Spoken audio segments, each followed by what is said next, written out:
Ou des repreneurs. On reparle de commerce maintenant en allant faire un petit tour avec vous en Lorraine pour découvrir un petit café de village bien sympathique. Depuis plus d'un demi-siècle, on y organise des concerts de blues ou de rock. Ça s'appelle Chez Paulette et c'est le petit-fils de Paulette qui est aux commandes aujourd'hui en Meurthe-et-Moselle, Vincent Ditch et Giuseppe Gravina. Cela fait 47 ans que ça dure et c'est toujours pareil, à Pagné derrière Barine les soirs de concert. 400 personnes, presque autant que le nombre d'habitants du village, se pressent pour entrer chez Paulette. Le temple lorrain du rock et du blues. Ça vibre bien, il y a plein de monde.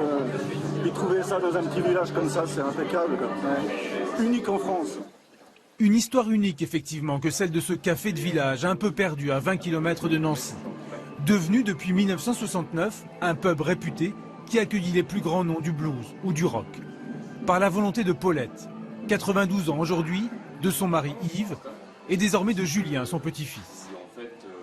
Maman avait un piano mécanique. À ce moment-là, elle avait piano mécanique. Alors les gens venaient danser avec ce piano mécanique en mettant, je ne sais pas si c'était 10 centimes ou 20 centimes. Hein, ça marchait comme ça. Ça s'est transformé avec des disques, puis après ça a été des concerts. Nous ici, on avait un peu le désavantage quelque part, il manque toujours 20 sous pour faire un franc, comme on dit. Côté bout de ficelle, les artistes s'en souviennent de ça. Un tour dans les coulisses et les loges permet de comprendre l'attachement des artistes à ce lieu atypique, où chacun a laissé sa trace. Ce soir, c'est la Serbe Ana Popovic, virtuose de la guitare et baroudeuse des scènes rock du monde entier, qui revient chez Paulette.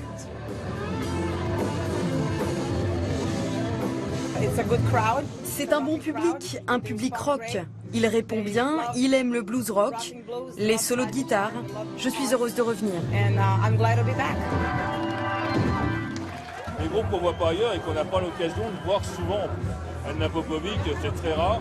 Plein de groupes qui sont passés, qui font des 2 dates en France, ils font Paris, Paulette et ils partent sur l'Europe de l'Est.